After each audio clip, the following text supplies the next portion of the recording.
everyone, welcome to Keeping Up with the Chaldeans. We have Chris Abro here, my co-host, Junior Binno. We're going to get into talking to Chris a little bit. Junior and I are going to grill him till his hair falls out. He's beforehand he claims he was going to be a little bit nervous, but we doubt that's going to be the case. Chris, so what got you into the business world? Well, first off, thank you guys for having me on the show. Sure thing. It's a pleasure to be here. What got me into the business world? I started at a young age as a kid in the grocery store. I was 11 years old.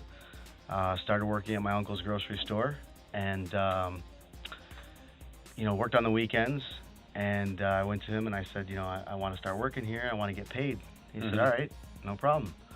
I said, I want to punch in on that time clock like everybody else does. He said, okay, no problem. And he said, all right, I'm going to pay you $1 an hour. And I said, what year was this? Okay, I was 11 years old, so I don't know. Where was the store? What part of the Detroit. Town? Detroit. Six in Davison. Wow. Oh, yeah, that's rough. So grocery store. What's the name of the store? Food Value. Food Value. Okay. Food Value Market, yeah. So I worked in the produce department with my brother and did that for a while. And I remember my first paycheck. It was 70 hours. I got paid $70. All right. And so I did that for a long time. As a kid growing up, I think all the way till I was 16, 17. I started buying candy from my uncle, and then started selling it out of my locker at school. I was selling blow pops. I was selling Star Crunch. Typical Caldo. Yeah, that's how I started. It was just anyway. I started seeing money when I was a young kid. I started learning the value of a dollar. Sure. Because as I got a little older, 11, 12, if I wanted something, I wasn't always getting it. My parents weren't always buying me. If I wanted a skateboard, my brother took me to Toys R Us, and he said, all right, these are your savings, and let's go buy it. Were your parents working at this time? Yeah, both full-time. My dad was working at the time. My mom was working full-time. We kind of, at that age, we were taking care of ourselves. My mom would leave us food, and she was working. I was, we would make grilled cheese sandwiches and bologna sandwiches, and we were kind of just doing our own thing. How many siblings are you? 4. So again, that older was brother, older sister, and then a younger brother. That was the typical Chaldean setup. The kids fended for themselves, even though our moms and dads were the most loving people and cared for us the most. But they let us fend for ourselves. Nowadays, if you leave your kids the way to do for themselves, the way our parents allowed us to do for ourselves, to give us a better future, our kids would starve. It's so different. Yeah. It's so different. They remind me of the kids that I grew up when I was young through school, that parents would leave like $20 on the counter for them to get a pizza or whatever else they needed when they got home from school. It seems like that's what this generation has become. And I remember coming home to Steve as we were sitting on 3 kind plates, one for Omar, one for Marianne, one for me, and the other one, so. Yeah. No. Yeah, food was left for us, and we had some chores. We had to clean up the house, and that's just how it was. Amazing. But it was great. I think what's molded me to be who I am today, and the responsibility and the work ethic, and appreciating the dollar, and Definitely. So I think that's. Were you saving your money? Yeah, that's all the candy. And so that's how I learned. My brother said, all right, your friends have a skateboard, you want one? I said, yeah. He said, all right, well, the money you're making from the store and, your little side hustles, save it. Just bring it to me. So I would give him a little bit of it, and a little bit of it, and a little bit of it. I said, all right, I'm ready to go get it. And he said, okay. And this is your brother? Yeah, it's my older brother. How much older is your brother? He's 10 years older than me. Oh, wow. So I had some money saved up, and he took me to Toys R Us. We bought a skateboard, and I'll never forget. So I wanted Jabos. Okay. And we didn't have a lot of money back then. My parents we weren't going to Hudson's, right, every day buying school clothes. It was like, okay, I wanted a pair of Jabos. Yeah. He said, all right, save your money. I'll take you to the mall. We went to the mall, and I got a pair of Jabos. And then I wanted some Air Jordans. What color? They were blue. They were dark blue. Jerbo was a pair of. Yeah, it's like. It was clothing apparel. Yeah.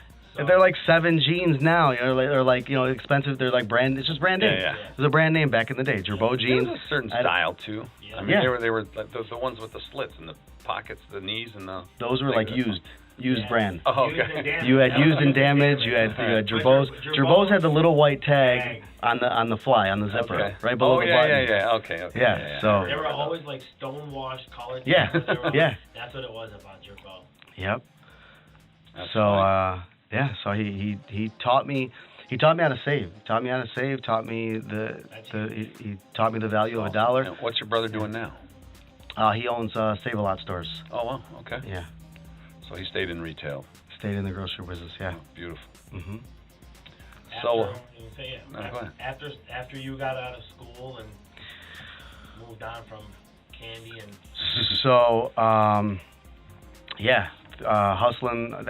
hustling through middle school. I started. I think it was around 6th grade, 7th grade. I started DJing. Mm-hmm. I kind of learned that from my brother and my uncle. They had their own little, when they were younger too. So, I got a boombox with some detachable speakers. It was a cassette boombox, and awesome. This girl was throwing a little party, a little middle school party at an apartment, and I took my boombox there, and I had some. Vanilla Ice was popular then. Ding ding ding. Yep. Ding, I took that tape and I put it in this one. I rewound it and I put it in the next cassette deck and I rewound it, and the party stopped for a good 2 minutes, and I kept playing the same songs and other cassette tapes that I had, and it was fun. I rolled in there with a suitcase of all my equipment, and what was the DJ name? Back then it was just DJ Chris. I didn't even have a DJ name. It was just like Chris is a DJ. Chris is a DJ. Chris the DJ. But as I got older, it was DJ Chuck. It was I don't know how I got the name. It was just you can't not know how you got the name. Come on, man. You sure it wasn't Ray or anything? Yeah, it was a friend. It was I was friends with Ben Jurgis, and he had a cousin. His cousin couldn't remember my name, and he would just always call me Chuck. Chuck. Okay. And it just kind of stuck. And then going through school, I think he was the older one, so we always just messed around, oh yeah, we're gonna call you DJ Chuck. That's DJ Chuck. So it just kind of stuck. It stuck there. So Chuck stuck. Yeah. But I started DJing then with the boomboxes, and then CDs came out, and then I just saved up money. I started doing little high school parties here and there, and for $50, $100, and made some money, bought some more equipment. That was legit. It was. Money, I was. I grew up in Redford. Mm-hmm. Went to Clarenceville High School, or Clarenceville School District, and it was in Livonia.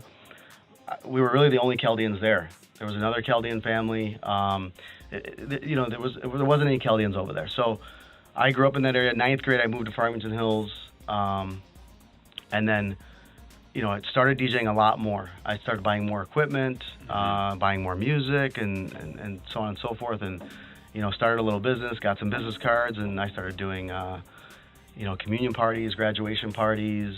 Weren't you invited at one point? As I got older, I started DJing with the Bells Band. Wow. Yeah. I met P Nice. P Nice. I met DJ P Nice because I started DJing at a teen club when I was 18. I met Pete, came there. We kind of just, we hit it off. He's like, look, come by my house. I'll show you some stuff, teach you some stuff. I went there, and we got to know each other really well. And he's like, you want to start DJing with Majid? Yeah. And I said, sure. So, one thing led to the next. I started DJing with Majid in the band. Very cool. And Pete's aunt is married to my uncle. Okay. And I always thought you were Pete's nephew. Okay. For some odd reason, I never made the disconnection. I didn't. They were always together. Yeah. Yeah, we were always together. Once I met him, we were always together. We were doing parties together. We'd give each other parties. We were friends. He's out in Vegas now, right? Yeah. Yeah. Wow. Still doing what he loves. Uh-huh. Good for him. Still in the music, entertainment. Still. He's a good cat. Yeah, he's a great guy. That leads into he's a great guy. You guys ended up getting into a business together at some point. But before we even get into him, you were after your DJing, didn't you? I remember you were into cell phones, pages. Yeah. So DJing was all throughout high school. I got into I think it was after high school. I got into cell phone business. Actually, let me take a step back. I was DJing. I was installing car audio equipment in my mom's garage. So I did that for people around, kicker boxes and stereo systems and stuff like that. Cutting jam sound out of the I gig. tried to get a job at Jam Sounds, Andy. Randy Orem couldn't give me a job. He's friends with my uncle. Wow. Why couldn't he give you a job? So he said, Chris, Habibi, listen, man, I love you. You're a great guy. You're a good kid. I love your ambition. He said, I can't. You're not certified. I'm 16 years old. He said, this is Randy Aro? Yeah. No Aro. kidding. He said, Aro, shame on you. No, he was always good to me. Always. He's a class hell of a act, guy. Man. Love the guy. To death. Always good to me. He knows I'm just poking with him. But he just, it just never worked out. He couldn't give me a job at the time. I think I might have even been 15. Yeah. I didn't have certifications. There's liability involved. Sure. I'm doing the stuff in my garage, so it's not like I'm an expert installer. I'm just, right. I knew how to do it. I understood the wiring and pulling out the stereo, installing a new radio and installing speakers and stuff like that. So I understood it and knew it. Yep. And would do it to friends' cars, but right. You have a random customer and you mess up their car, it falls on him. So I get that. But I just did it out of my garage for a while. I got into the cell phone business, pager business. Started. You're a hustling fool, man. Jeez. And you're still only 15 years old. Yeah, 16. Around 16, 17. I started getting in the paging. Fresh New Gerbos. Yeah, in this fresh New Gerbos. Yeah. Yeah. I did that. I did cell phones. Back when it was Ameritech and did all that stuff. My uncle had a cell phone store on 7 Mile and Mound. What's your uncle's name? Randy. Randy what? Randy Raban. Okay. Randy Rabin. So I worked with him. He opened up a cell phone store, and then I did that for a while. Learned it in and out. Understood the whole game and the hustle and stuff like that. We opened one up. I had the opportunity to open one up in Northville, and did that, but it didn't do well. It's just a different clientele, different ballgame over there. The parking was in the downtown area. So, but that business was great. It was lucrative. It was fun. I learned a ton. But from there, from the cell phone business for about 3-4 years, paging business, 3-4 years, that's when I got into the nightclub. Okay. That goes back to Pete. Yeah, going back to Pete, I was working at the cell phone store, and DJing too on the weekends. Yep. And so that was my hustle. I was DJing on the weekends, working at the cell phone store. Pete. What was Bobby Cato's role in Envy? Okay, so do you want me to? I think it'll come along. Okay, all right, cool. Well, we can wait. So I did that, and then Pete approached me with an opportunity. Mm-hmm. He was working on the nightclub. Working on the nightclub, he found a location, and he would always fill me in, tell me what's going on, what he's into, the hurdles he's running into, so on and so forth. So he approached me one day, and he's like, "Are you interested in partnering up in this nightclub that I'm doing?" And at the time, I had gotten accepted to Lawrence Tech, and I was going to go to school for computer engineering. Okay. And after I did a couple years at OCC, and then I was going to go to Lawrence Tech for computer engineering. I signed up, I got accepted, I was getting ready, and he offered the opportunity, and I've always wanted to do it. Yeah. Just DJing in the nightclubs. Oh, yeah. It's always been a dream of mine. It just always has. Sure. I've always wanted to do it. Yeah, it's exciting. Back then, I loved the business aspect of it. It was hot. Yeah. It was perfect timing. I wasn't like, I want to be in the scene. I want to be. I just loved the business of it. Right. Mind you were part of one of the 3 hottest nightclubs in Metro Detroit, and that were all 3 Chaldean owned at the time. Remember? Yeah. It was you guys. It was Excess, and it was Times Square with you guys in the group, Anthony. Yeah. That 3-way. I mean, Blue was out there too. Even but it wasn't Chaldean owned. Even prior to that, it was Pure. Sorry, not to interrupt you, but Pure, which was still Francis and Francis. Yeah, there were some Chaldeans involved in that. Yeah, Francis was, and a few others too. Terry, Stephanie Nager. Yeah. Yep, Stephanie. Yep. Ziad Gappy was involved. Ziad was involved in that. Was involved too. Yep. Ziad was involved in Times Square. John Simona. And remember, the one thing they did something that no other club had done ever. They were taking $1,000 for a booth to get in there. 5 people would be able to get up or whatever. It was $500 to a booth, and that was the first time you're like, wait, what? I'm paying. Right. Upstairs. Yeah, upstairs at Pure. You had, and it wasn't even bottle service. It was a bottle of Moet. Yeah. It was and champagne. Didn't you and Osam take over the upstairs later on? Yeah, down that the was road? while I had Envy. That was when he had Envy. So there was excess on the main floor. Yep. Was the first and the second. Then the third floor used to be their private event stuff when they had it as Pure and as excess. Then we ended up taking it and making it Play Lounge back then. Play Lounge. Yeah, man. So there was all 4 of us were kicking at one point one summer. Man, that's when it was fun. That's when Limelight was in the mix of everything. Limelight was high school. Limelight was high school days though. Yeah, but still. Limelight parties, yeah. The Limelight parties. So they come through with them and. And Delone is he? Are you related to him? I'm not.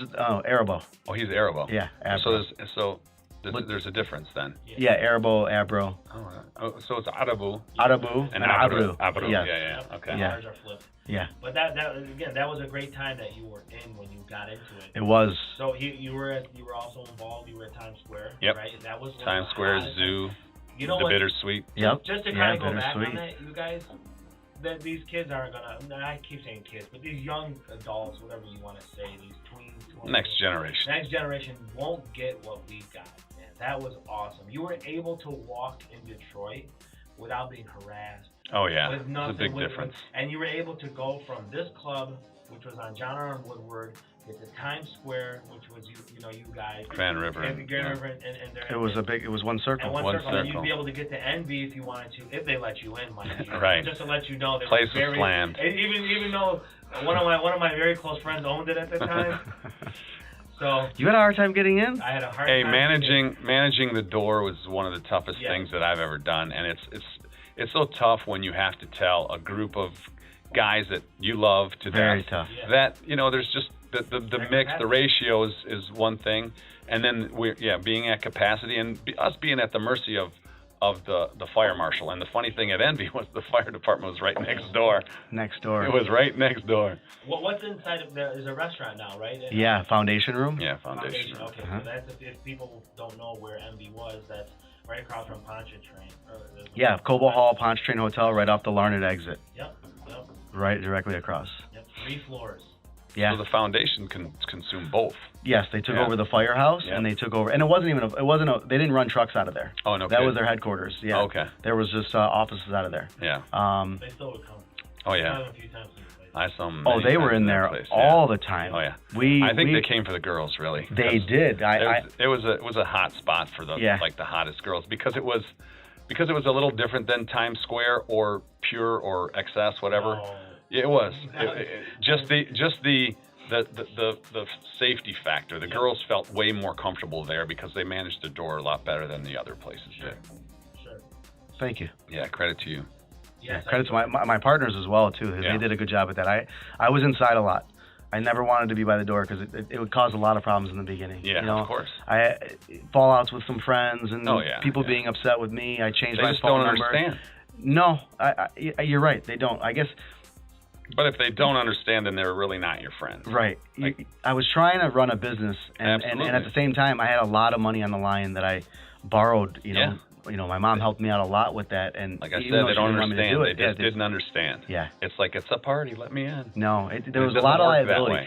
Even my partner, when they sat me down, and he made me realize because he was older than me. The other part, no, it was Andrus. Oh, Andrus. Yeah, he said to me, let me ask you a question. Yeah. Good. That's a great cat too. He said, let me give you a scenario. One of your buddies comes in here. He's having a great time. He's not 21. He leaves. He kills a girl on the freeway. Oh. Where were you? Ouch. Envy.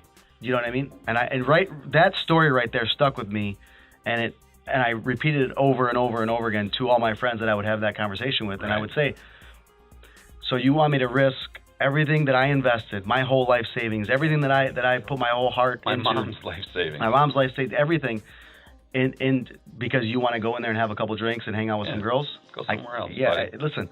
And if you can respect that, then you're my friend. If you can't respect that, then you're not. We got to look at this friendship. Sure. See if it's working both ways. They did. Of course. Once you lay it down like that, But any of us would get upset in a situation like that. You're not gonna let me in, I never really. Whenever that situation arose, I just turned around, walked away, and went somewhere else. Yeah, you went have to the closest bar. Yep. Drank my sorrows, crying like a little baby. Got in a little fertile position. No, I'm just kidding. But it's not that serious. No. Anyone out there that's watching this, and so many Chaldeans own so many nightclubs and bars and restaurants.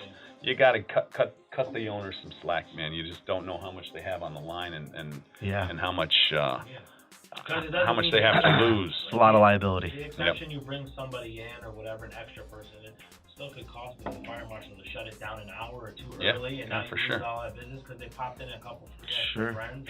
And who's going to pay for that at the end of the day? Right. They're not. Right. As guilty as you feel, for doing it to them, it's still you're not. They're dealing with. I did. I felt bad. But at the same time, what am I going to do? It's business. Yeah. It's business. Yeah. Because like you said, we put our life on this stuff at times, and you can't risk it just for There's a difference of bending the rules and breaking the rules, I guess. Yeah. So. Yeah. I forgot too. There was Elysium was out there too. Elysium I was opened just up thinking after. about that too. It was later. It was. It was after Envy. It was. It was during Envy, but it was after the first year that Envy opened up. Yep. And actually, before Elysium, it was Plan B. Yep. Plan B was Kitty Corner from us. Yeah. And then actually, Plan B was called Panacea. Panacea. That's right. It changed to Plan B when I sold my shares. Pete took it over and changed the name to Plan B. But then, so Envy opened up. Then Plan B about 7-8 months later, and then about a year and a half later, Plan B opened, or Elysium. Yep. Yeah. That goes to show you. I mean, we did hold some pretty good, solid bars out there. Oh yeah, and that's the thing that is so different, and kind of what led to the show and this idea is.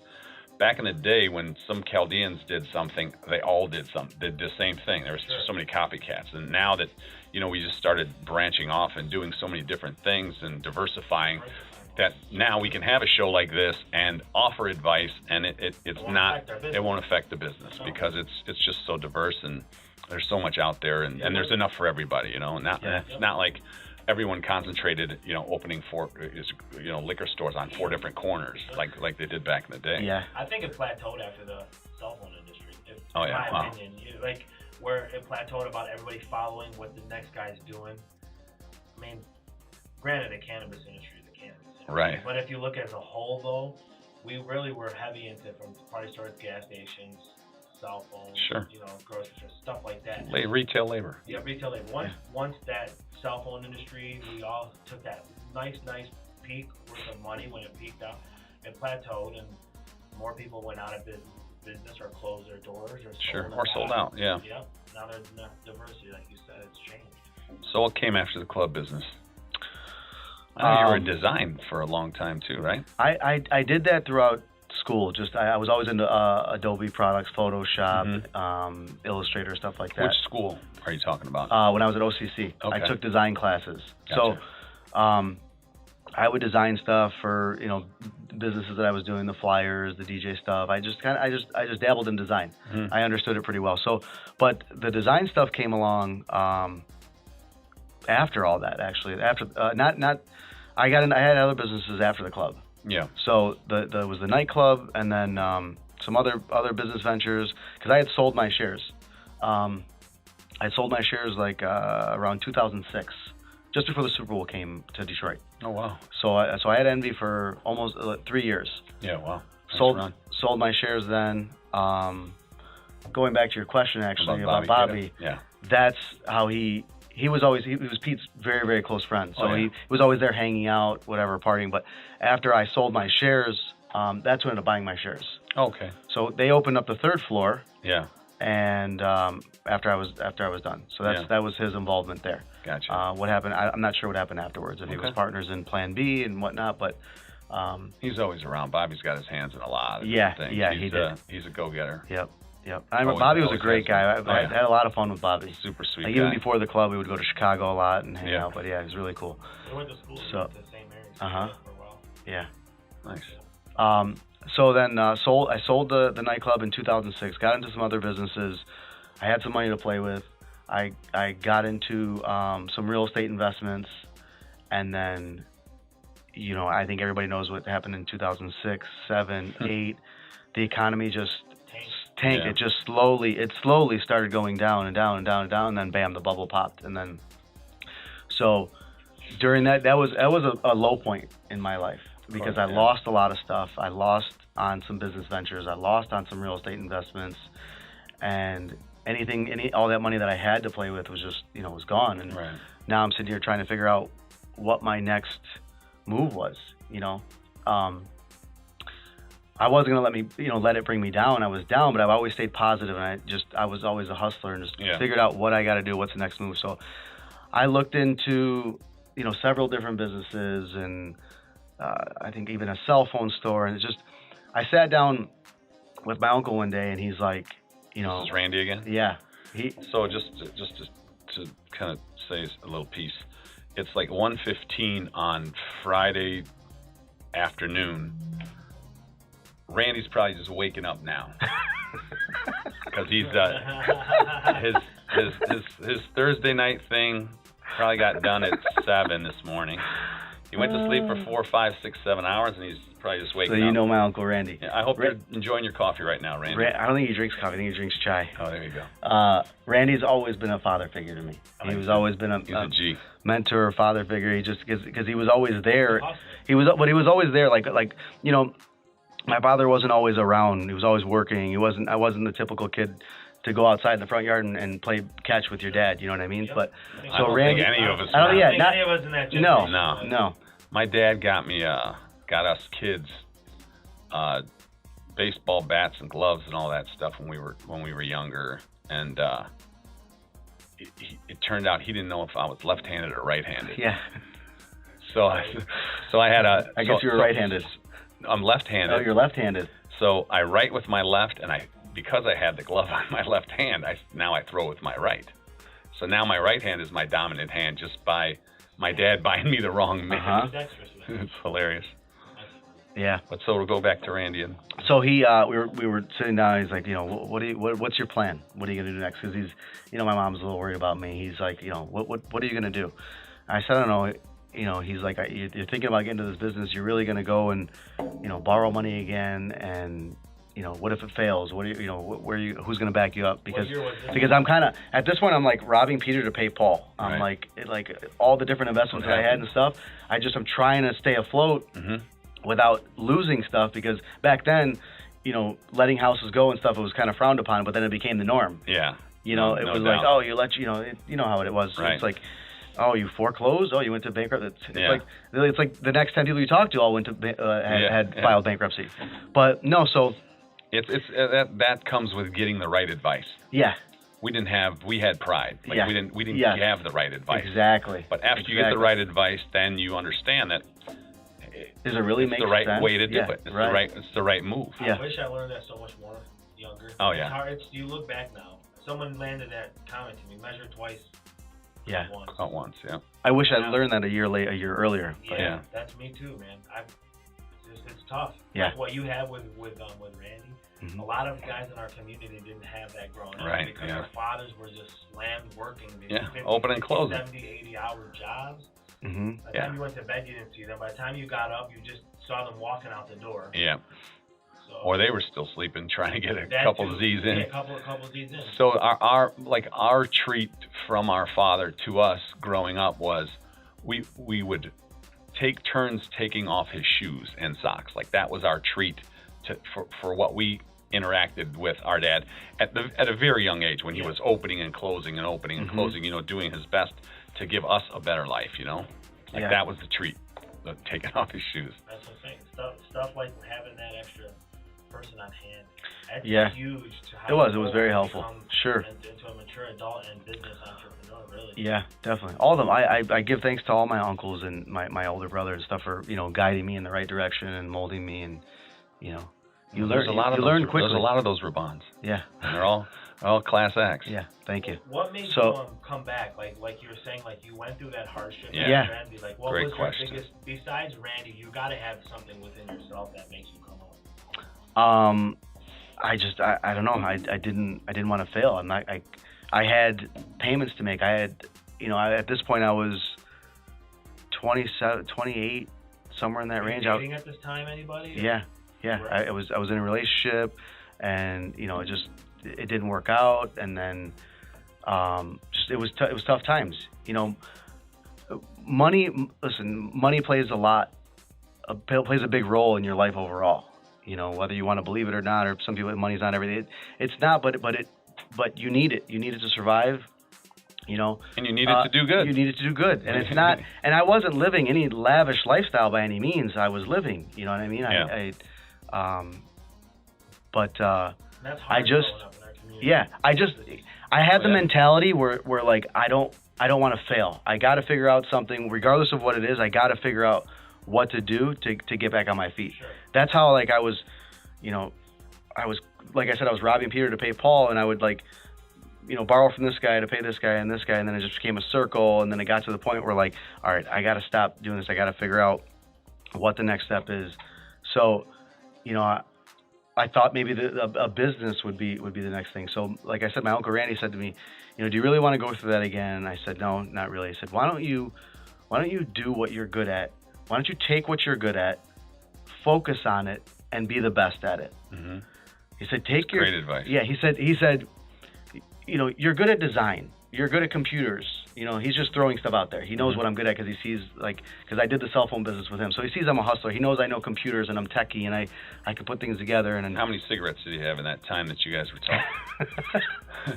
I know he's quit now, but. Yeah, no, now it's a jewel. Yeah. I don't know, maybe 5, 6. I love you, Randy. Sorry. That's what he said to me. He said, take what you're good at, be the best at it, and go from there. So I took my design skills. I had been looking online to figure out ways to make money and stuff like that, and I looked into drop shipping. So I had this little drop shipping idea. So that's when I went to Steve Yatuma. Okay. And he actually lived in the same condo complex that a few doors down. I knew he had a little web development company. So I sat down with him. I said, listen, I got this idea. It's called drop shipping. It's we buy products from these different websites. I have access to them. I've already communicated with them. I'm thinking like wedding favors.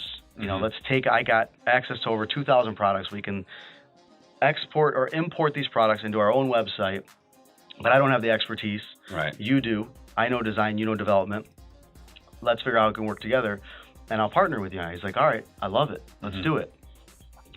So Steve's a go-getter too. Yeah. Great guy. So at the time, I explained to him where I was at in my life and whatnot. He's like, all right, look, why don't you do this?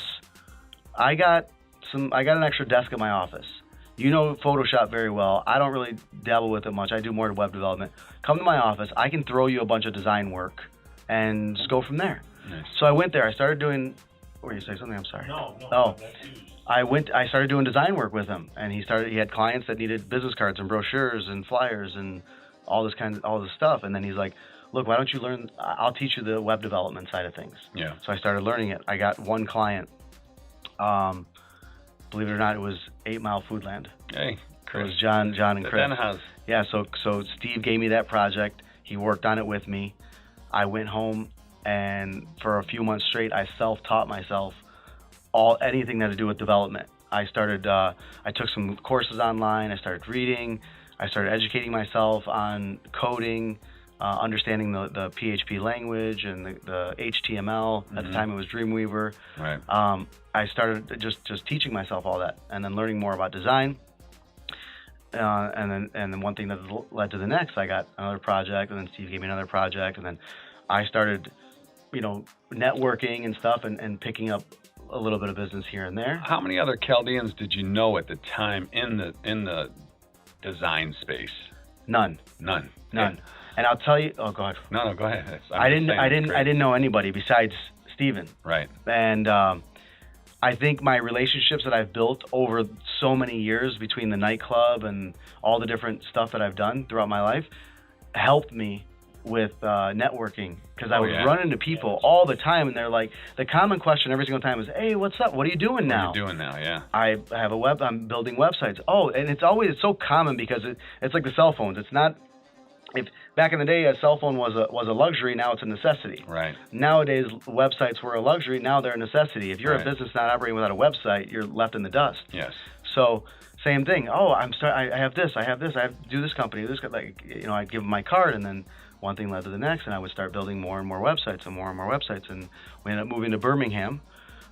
Moved our office to Birmingham with Ed and Sam Matisha and Ed Babby, and we kind of all partnered up in space. We all had our own little tech companies. Yeah. Ed had his company, Sam had his company, Steve and I did the web development and graphic design, and we did good. We did great for a while. It was pretty successful.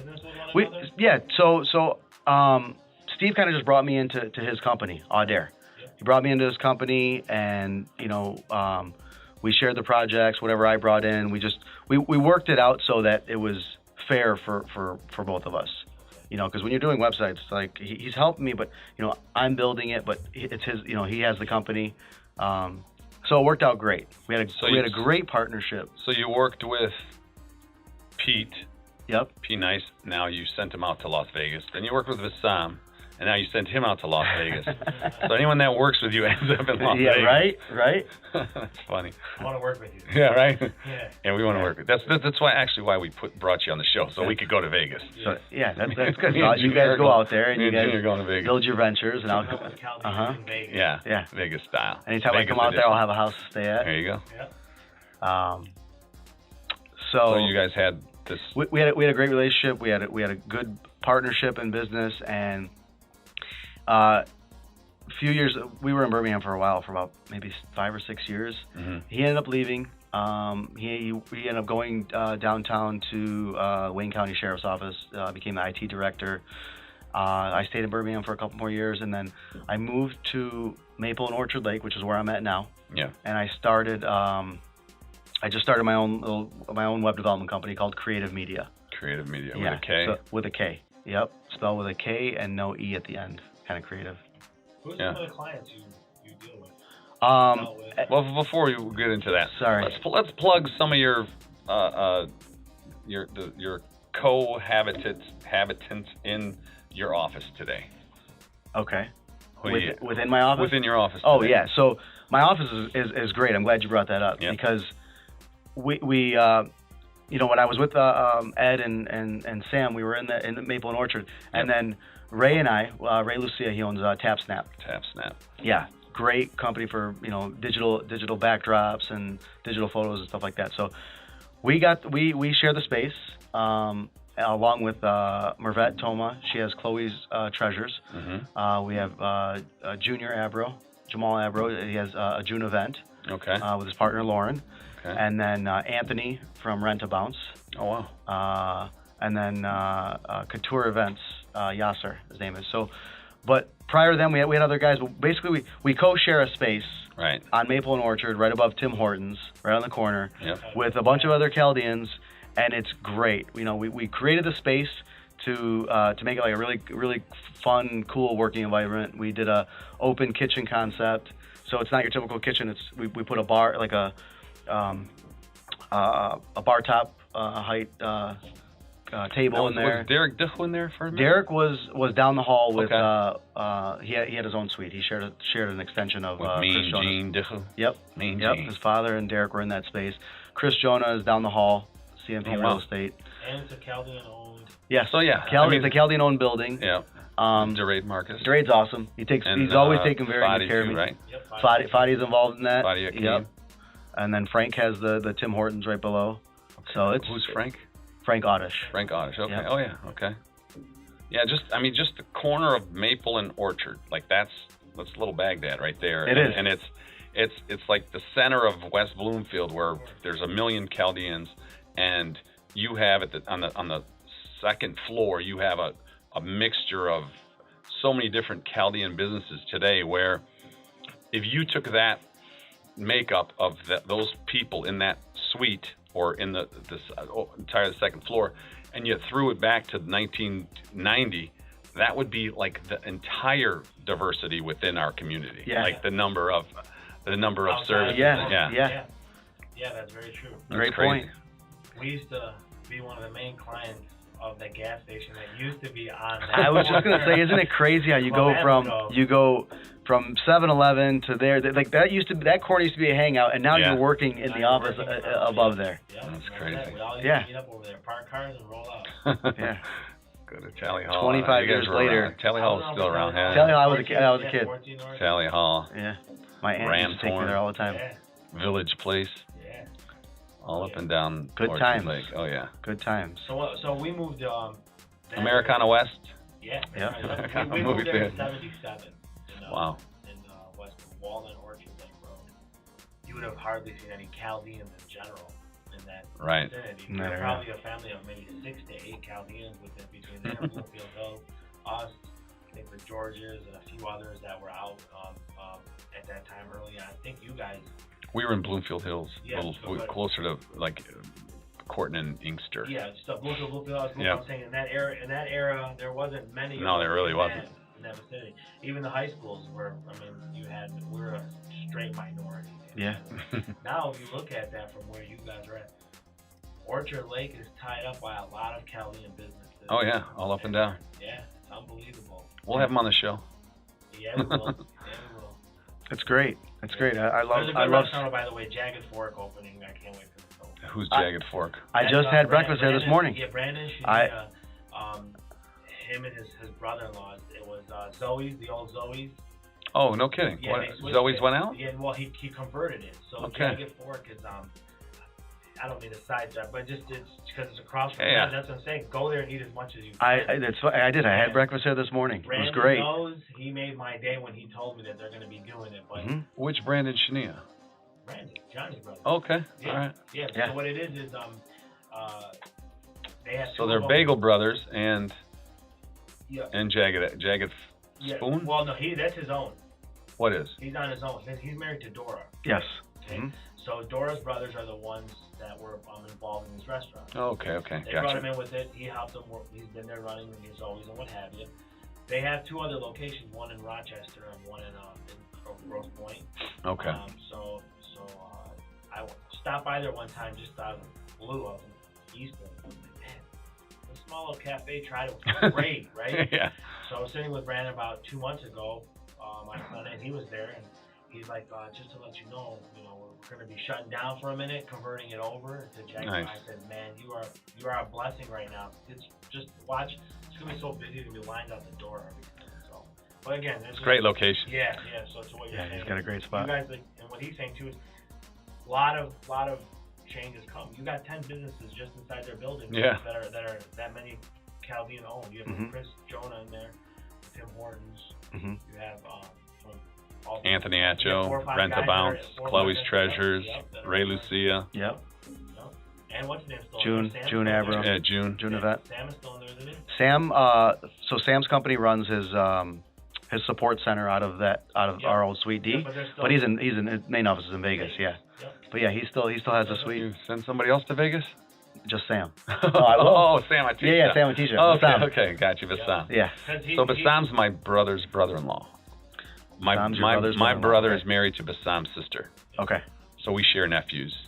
Got you. Okay, yeah. So there's the relation there when he was in your building a long time ago in Troy. Yeah. Okay. Well, it wasn't our building, but he was in the same. We were in the same building. In the same building. Yeah, that's what it was. Yeah. Okay.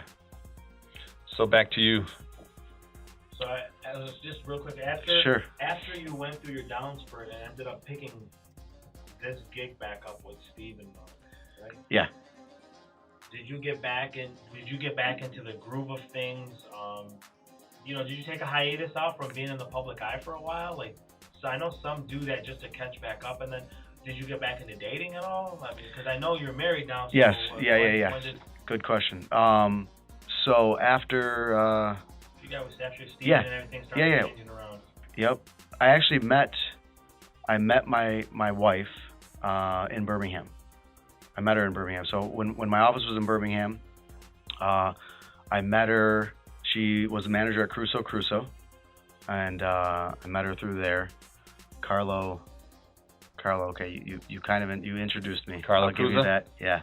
Oh, Carlo's everywhere. He got CB coming. Yeah, it was yesterday. Yeah. Carlo, I'll give you credit on that. You did introduce me to my wife Natalie. Great job. Carlo knows. Good job. Carlo knows.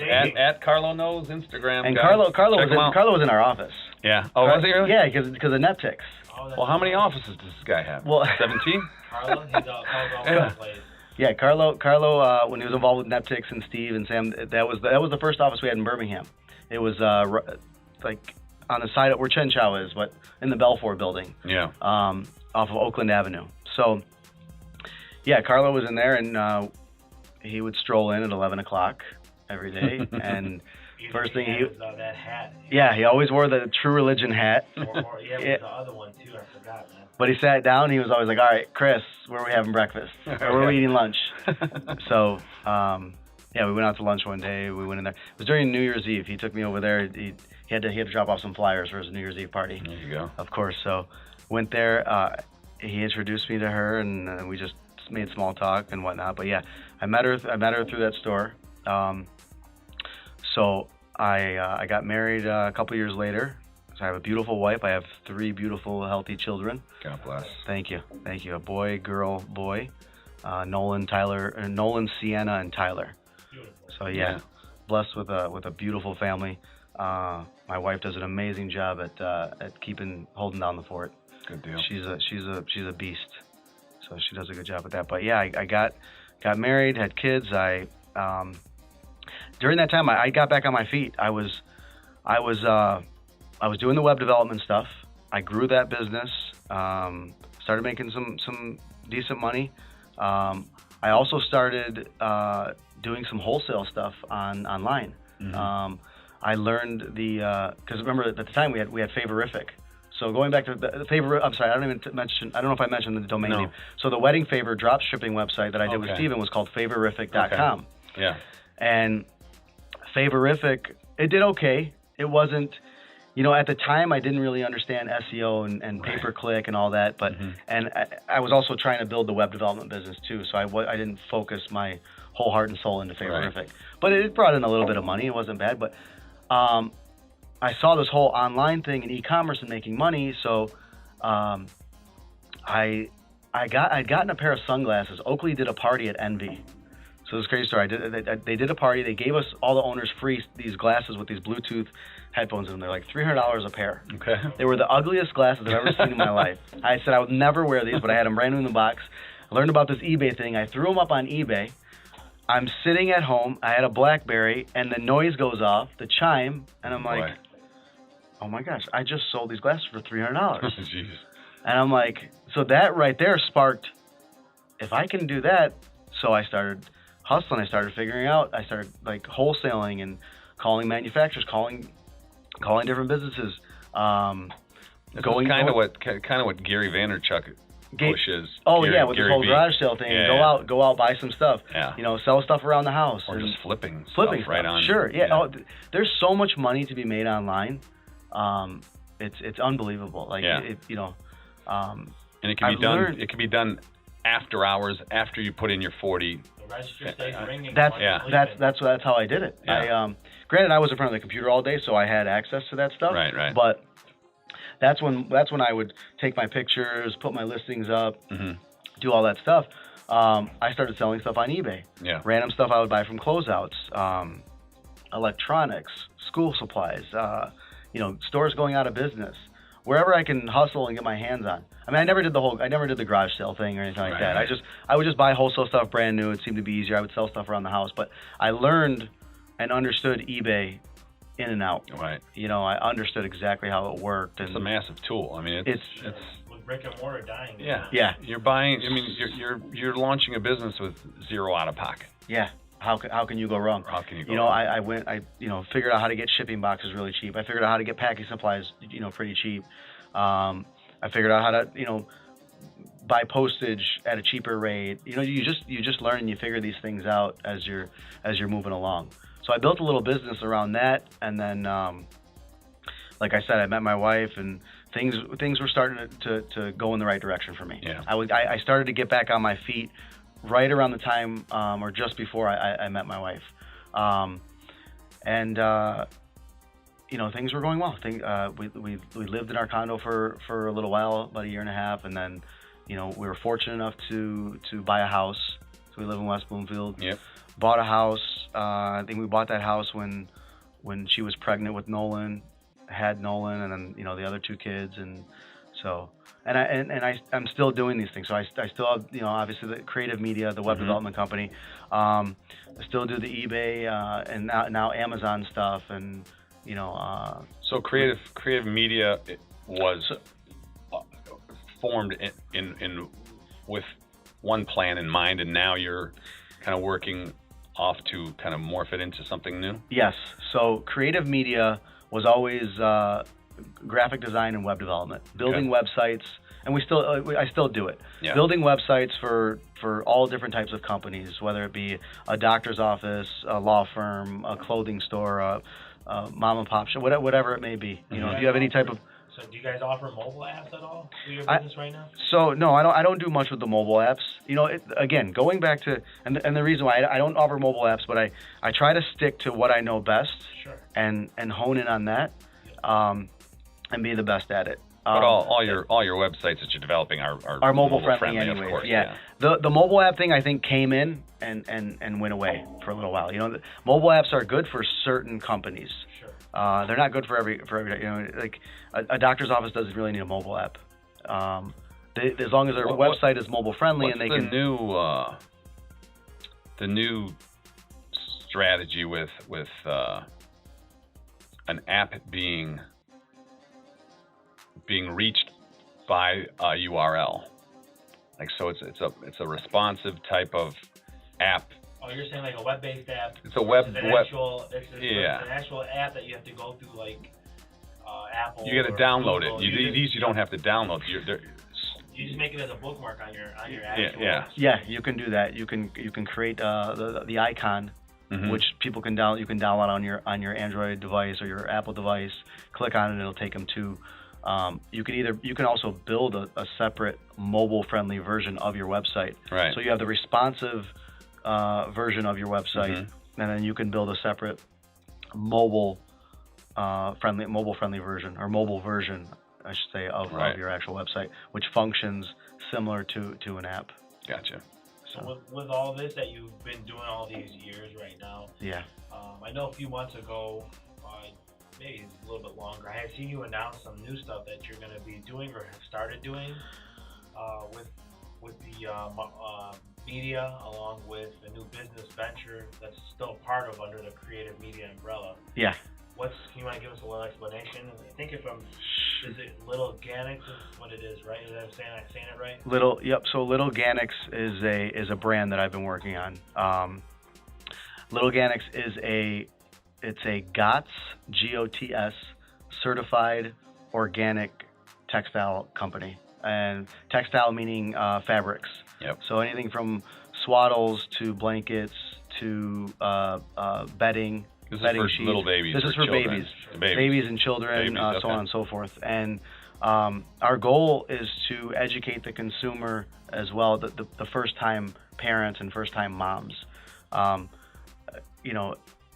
We all know we know that first-time moms are just, when you have your first baby, it's overwhelming. Number one. Number two, you're trying to go above and beyond and get them the best of the best. So you start to do your research, and everything has to be organic and everything has to be natural, and so on and so forth, which is great. Which is great. I don't think there's anything wrong with that. But there's also some people that just aren't educated and don't fully understand it and think, oh, we ate it back in the day, or we had this back in the day. Right. Yeah. What's the difference? We all came out fine. Sure. It's a lot different these days. It's like it was way more organic back then than it is today. Absolutely. There's a lot of synthetic stuff going on. Yeah, there's a lot of processed synthetic. We're talking about foods, but even with the cotton industry, these cottons grow in fields, and in order to keep the insects off the cottons, they have to be sprayed with insecticides, harmful chemicals, so on and so forth. So the difference with our product is it's a GOTS certified. So GOTS is an organization, just like USDA certified organic products. Like OMRI listed stuff, USDA organic and food products. It's the same, but it's just for the clothing. Yep. So it's a worldwide certification, and all of our products have the certification. So and now with all this hotness of the marijuana industry and the hemp, yep. Are these hemp products? They're not hemp products. No, hemp is a different type of material. Okay. Just like bamboo is a different type of there's different texture. Cotton products that come from bamboo. Cotton products come from hemp. Different textures, Gotcha. different feels, different usage. Our product is a cotton product. It's just the way the cotton is grown, yep. and then the way it's sourced, mm-hmm. and also the way it's manufactured in the factory. So the factory. So I went to China last year. Okay. I went to China, which was an amazing experience. But I went out there. I met with Konnichiwa. Yeah. I learned that from Ni hao. Ni hao. Yeah. Chris Tucker. I met with. How was the food? The food was, My brother bolted out of there in like 22 hours. I couldn't live there. Are you kidding? A 3-month job. Yeah. They contracted him for a 3-month job. Angelo? Andrew. Okay. He went there and somehow, some way, he mistakenly ate duck like 48 hours later, and it was not sitting in him well. Oh, jeez. He figured to write his own excusable note to say, I can't do this. This is another thing, like a Chaldean working in, just going off and working in China. It's crazy. Yeah. Yeah. So the food wasn't that great. A friend of mine lives there, so he told me, he said, your best bet, if you're there for 2 weeks, you don't want to get sick. Pack a lunch. Eat at the hotel. No, the hotel was the Langham, so it was it wasn't. American it was it was American brand. It was American or English? English brand, I think. English, it is. yeah. But breakfast was fine, lunch was fine. They Right. had burgers, they had pizza, they had Okay. stuff like that. So I met with different manufacturers out there, landed a great relationship with a manufacturer that is GOTS certified. Yep. They're also OKUWTC certified. OKUWTC is another certification that certifies the product as well as the factory. So they're all fair trade. They vet their factory out. Making sure it's not a sweatshop, making sure it's a clean facility, so on and so forth. It's a huge deal because for the end user. For the end user to know that these are not just made in sweatshops or blood money or whatever you want to call it. You remember, just the bottles alone that the kids used to drink, the babies used to drink the milk was good. It was full of BPA. It's all that. The bottles, the plastic, were the BPA. bottles alone were BPA. Yeah. So, is that what's wrong with the 3? Yeah, no. Got too much BPA. We had glass. We drank out of glass bottles. Yeah, back in the day they were glass. Yeah. Or a cup with a straw. Well, actually, I mean, being Chaldean, we didn't drink out of bottles. We were all breastfed. Yeah. We were all breastfed. Go ahead. Back to your. So LittleGanics is the brand that I started. Is there a website? Is this up and running yet? LittleGanics is LittleGanics.com. There is a domain. There's a website. It's not functioning right now. There's a coming soon page on there. Again, I'm working with this manufacturer right now to produce some of the products that we're talking about, the different designs. Stuff like that. Is there going to be like a baby registry, baby shower registry, and all that? Yeah, we'll build all that into the site. You'll be able to go on there. We're actually going to start off on Amazon as well. Okay. So I'll start to promote the products on Amazon. Reason being is because Amazon is a monster marketplace for traffic. Yeah. There's. It's a difference of opening a drugstore in the middle of a neighborhood or on Main and Main. Exactly. Main so and Main. we'll use Amazon as a traffic source to sell our product, and in turn, put inserts in there to drive traffic to the website. So offer discounts of you get an insert in there. Visit us on our website for more of our products, save 10%, so on and so forth. So what made you think of it? Like, what got you to lean towards that? I mean, I know you got kids. No, great question. Yeah, that I don't think this would have ever come about if I didn't have kids. I had our first son, Nolan, had a really severe case of acid reflux. Oh, okay. So, that's not fun at all. Man. No, he's constantly throwing up after every single feeding. Constantly, and then sometimes projectiles. So it got to the point where so many doctor visits trying to figure out what's going on. And this is, mind you, first it has this happen third child. Be like, hey, we know what that is. Right. So you'll be okay. Yeah, you'll be fine. Don't worry about it. It's a little guy. Yeah. But first baby, you're researching, you're trying to figure out so on and so forth. Then the doctors are telling you, okay, it's this, it's that. Well, then maybe you need to stop breastfeeding and switch to formula. Okay, which formula? So I would recommend going with this formula, and then it's like it's Similac or it's Enfamil, it's this, and then you start to read on it, and you're like, what's in this? And then you do more and more research, and then there's so many different stuff you can't pronounce. Yeah, blogs and stuff that talk about the how harmful the ingredients are in them, and so on and so forth. And and I'm not saying to each their own. If you I gave my son, we gave him was it Imalac or Enfamil? Similac, one of those, Gentle Ease. Yeah. Because it was our only option, and which is fine. It wasn't gonna harm him or kill him or anything like that. But it's just to each their own. You just do your research. I did my research, and I educated myself on the things that were out there. Yeah. And it led me to some other different types of formulas. I talked to a friend of mine. She put me up on another formula. Kristen AR. She put me up on another formula. This formula was out of Germany. Mm-hmm. It was called Holly. So I tried getting it. He did well on it. So and it was expensive. So I tried figuring out how I can source this product and bring in more. And then I connected with somebody online. There was no way to bring it into the United States. That company wanted nothing. They weren't bringing their product into the U.S. Mm-hmm. So I met a distributor. It's because of regulations, FDA, so on approvals, and so absolutely, yeah. That's why the money that they would have to drop down into developing it, but getting it passed. We're very restrictive and expensive when it comes to this. Yeah, that stuff and agriculture stuff. A lot of politics. Labeling is a huge part. That's where a lot of money goes into. They make you spend some crazy loot on labeling, and if you don't, then they bump you off of it and they won't even let you supply it.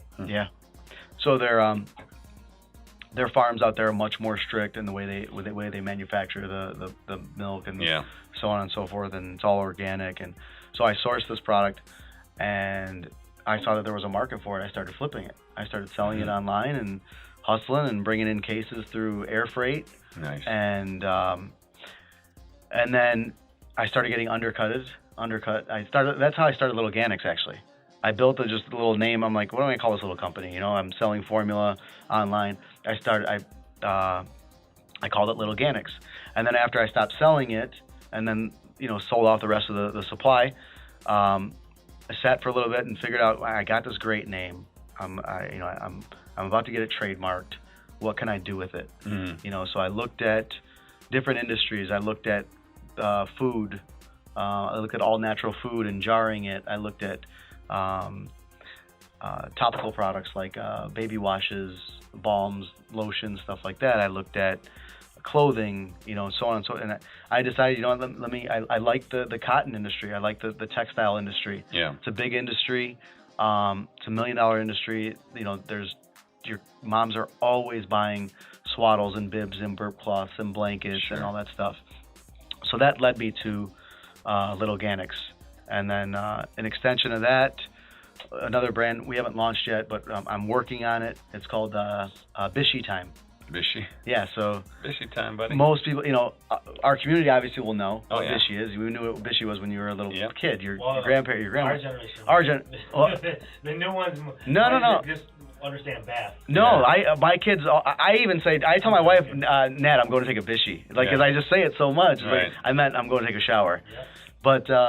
So Bishy Time is another brand extension of LittleGanics. Cool. Thank you. Both of them actually are really cool names. Actually, the only thing that you've brought to us that hasn't had a cool name so far is your DJ name, DJ Chuck.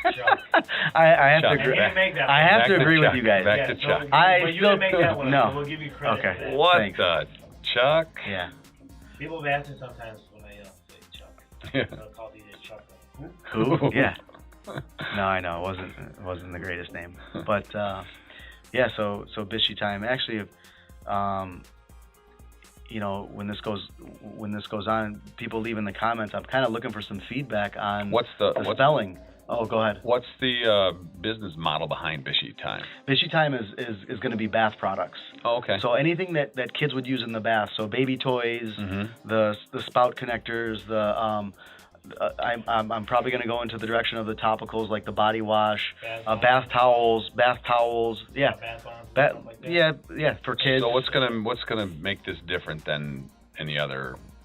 For Bishy time? Yeah. Really nothing. It's just an extension. It's just adding products to our product line.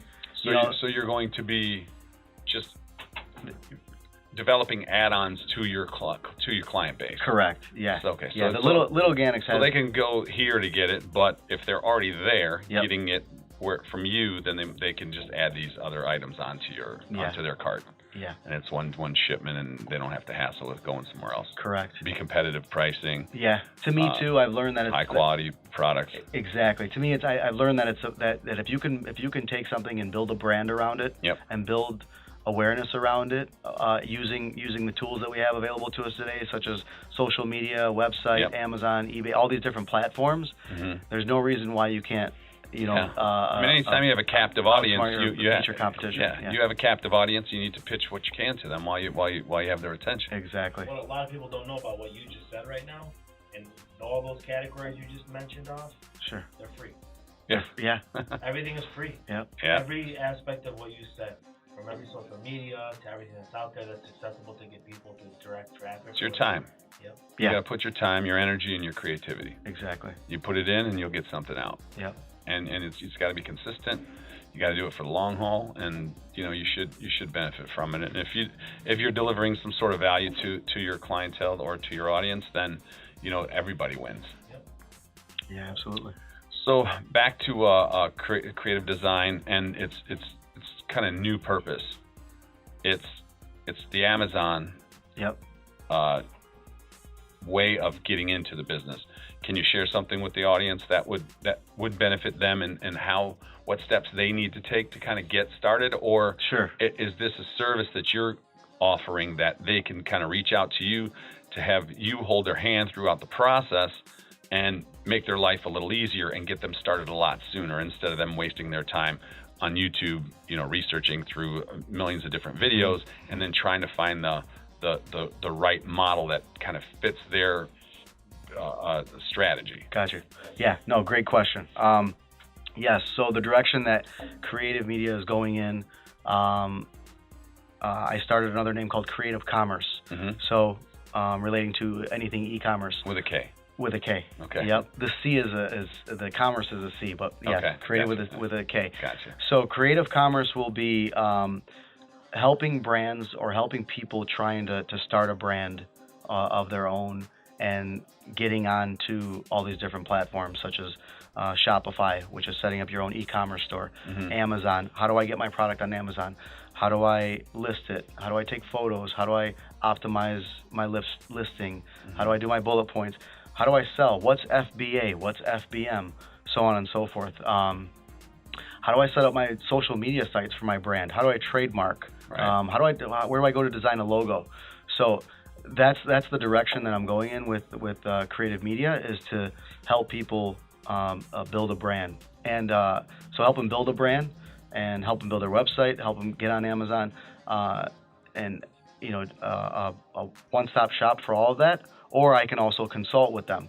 Right. You know what I'm saying? I'll sit down and I'll have a conversation, because to me, creative commerce, like the way I like to do business, is I'll sit with you for a couple hours for free, and I'll guide you, because I was there at one point. Yep. And someone did that for me, and they gave me their time, which your time is money, and people are busy in their lives, and I'm busy. I have family, kids, work, but I'm willing to give that to anybody that's interested. If you have a brand, if you're looking into getting into it, if you have questions about Amazon or getting onto Amazon, or how do I have a great product idea, how do I start getting it online and starting to sell it, so on and so forth. I'm happy to sit down with people and consult with them, and then after the fact, we can discuss the charges and what it costs. Obviously, Right. There's a cost to everything, but for the listeners today, if anybody has any product ideas, or they're kind of right there but don't really have the knowledge or the right, or they're steps just not getting any traction. Yeah, or if you have something online, you're just Yeah. not getting any traction. I'm happy to sit down with you and have a consultation. And like I said, if it takes take some time. I don't mind it because I love hearing people's ideas and different businesses, and I love seeing people in our community come up with different ideas and try to make with that stuff like that. No so I'm happy to do that. And so you've been doing this for quite a while, and so have you ever had someone come to you, maybe one of your friends or cousins or family or something, with a product or a service that they kind of wanted? Now, does Amazon offer services? You wouldn't get any traction there with a service, right? So it's more products. It's more products, yeah. So has someone ever come to you with a product and said, hey, I want to do this, and then they're like, I don't want to do it. Can you do it? And we partner up.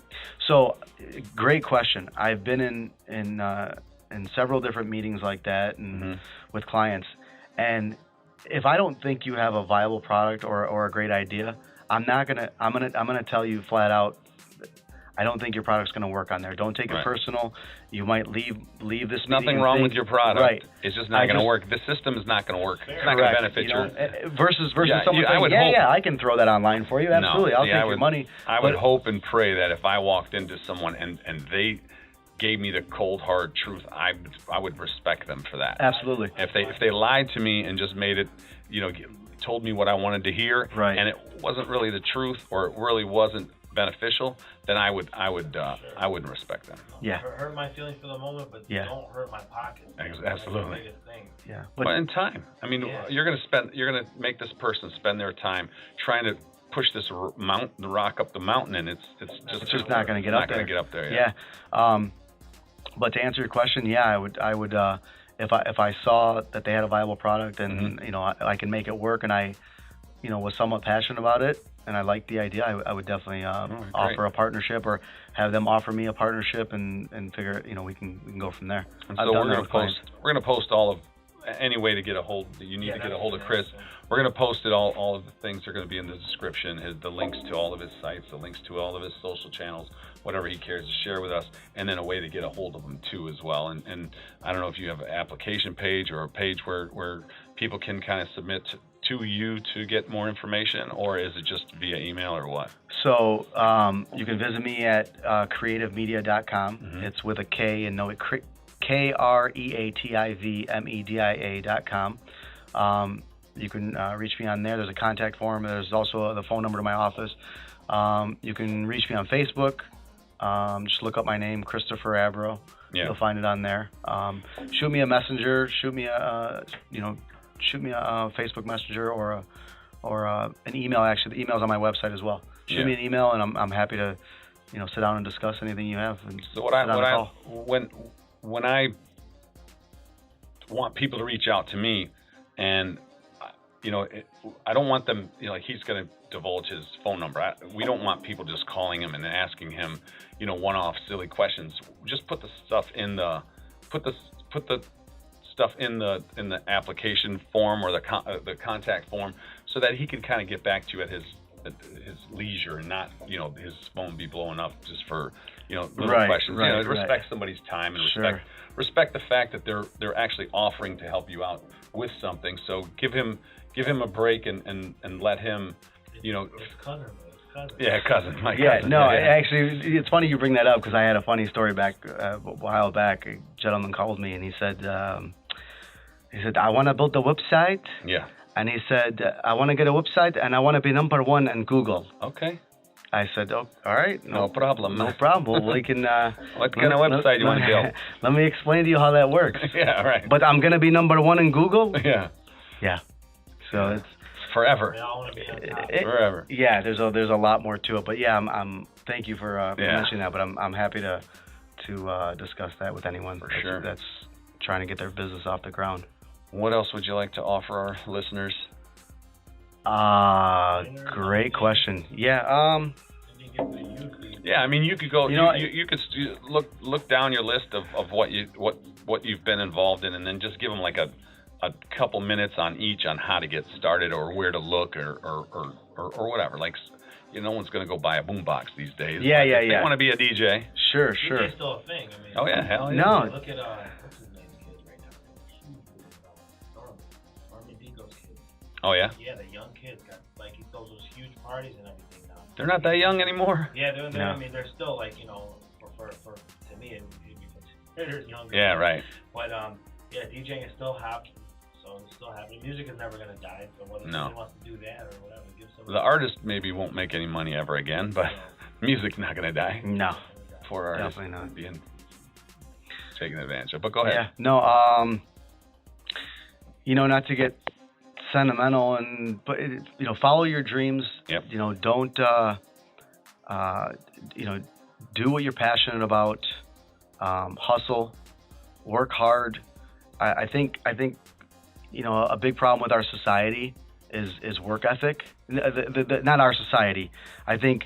Not our community, but the society as a whole. The upbringing right now is a lot different. I think that going from the you know, anywhere from like 13 years old all the way up to like 25, there's a lot that do have great work ethic. Mm-hmm. There's many that don't.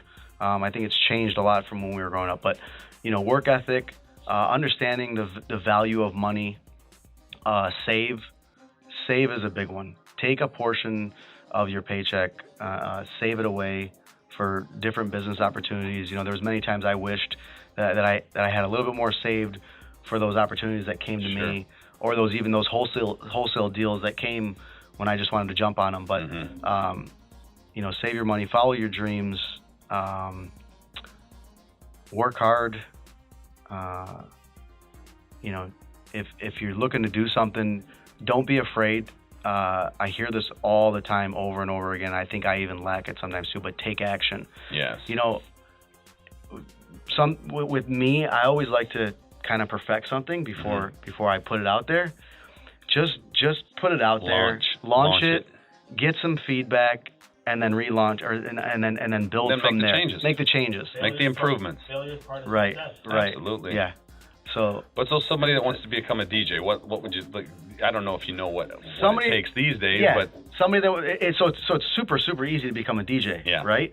But I think with becoming a DJ, there has to be a passion for music, in my opinion. Mm-hmm. I've seen DJs go and they have these huge music collections, and the biggest problem is they don't understand how to read the crowd to be able to play a song at that given moment. So it's having the music is one thing, but knowing when and how to play it and how to mix it in at the right time and being able to read that crowd, I think is extremely important. So if you want to be a DJ, do it. It's fun. It's enjoyable. I loved it. That was probably one of the greatest things, you know, growing up during that time was like DJing. It's like, you know, it was fun being in the party. I love what I do, and I'm hanging out at the party with all my friends. Right. But you gotta be passionate about the music. You gotta want to love to play music and entertain a crowd, and you gotta want to learn the music, learn the beats, learn you know, how the song. How do they learn something like that? Having a love for music, I guess. Yeah. Having a passion. It's just a knack. It's natural. It's like loving music. Yeah. It's like oh, that would sound sweet with that beat. That would go good with that. Or like I guess being able to hear it. I guess the people that are out there listening understand what you're saying. Maybe just because I don't love the music, I can't wrap my head around what you're saying. Okay. Because it's just I'm not a real big music guy. Even though I did get a picture with Stevie B last night. So it's like, I guess, can I explain it from the outside? Yeah. Maybe I'm not. It's either Chris has got us on the dance floor, or Chris clears the crowd. Right. Yeah. Okay. Yeah. So just in humor to what he's saying. Right. My brother was DJing that yesterday. Man, I sent him text after text begging him, please don't play the Friends song. You know, Friends, how many of us? So he doesn't get it. I said, listen, that's not something that the crowd's going to sit there and throw their hands up. Yeah, I said, they're going to throw their hands up. Right.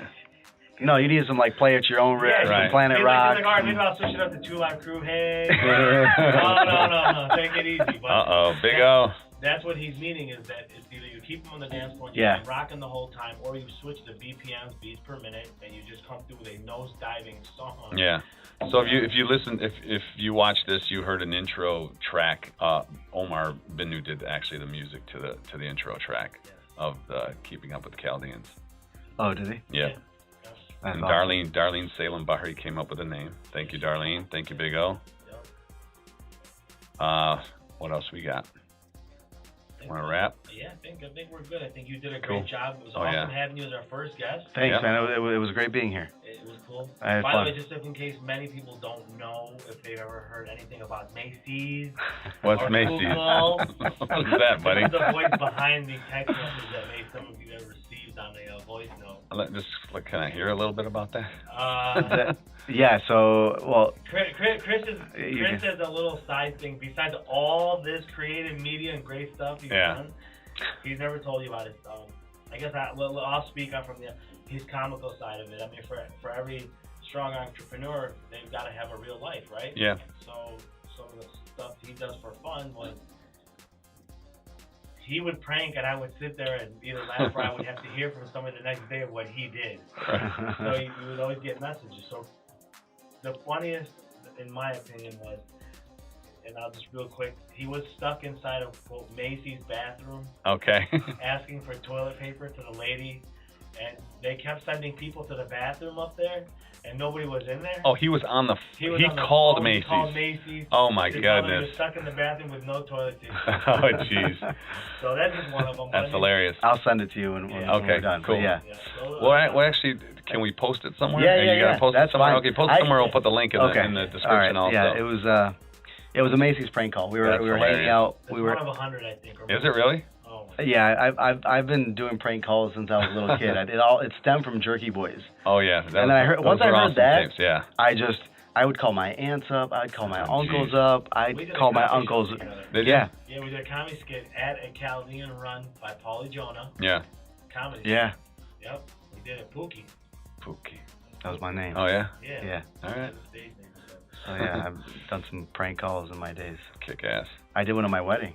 Did you? Well, it was on the big screen. If you didn't want to marry her, why didn't you just say you didn't want to marry her? We did a bomb threat to the church. We did. Yeah, we did a skit. There was a video skit on the TV. Oh yeah. Yeah, and it played one of those phone calls. Very cool. So it was fun, but yeah. Cool. It was a good time, man. Yeah. Thank you guys for having me on the show. Awesome. I'm humbled and honored. Support It's been a pleasure. Yeah. KreativMedia, and we'll set the links up on the page once it's up and going, and you guys can talk to him and anything you need for web or marketing or branding or online sales. But Chris will be the man to help you out. Until next time. Awesome. Thank you. Keeping up with the Chaldeans out. See you guys. All right. Take care. Thanks.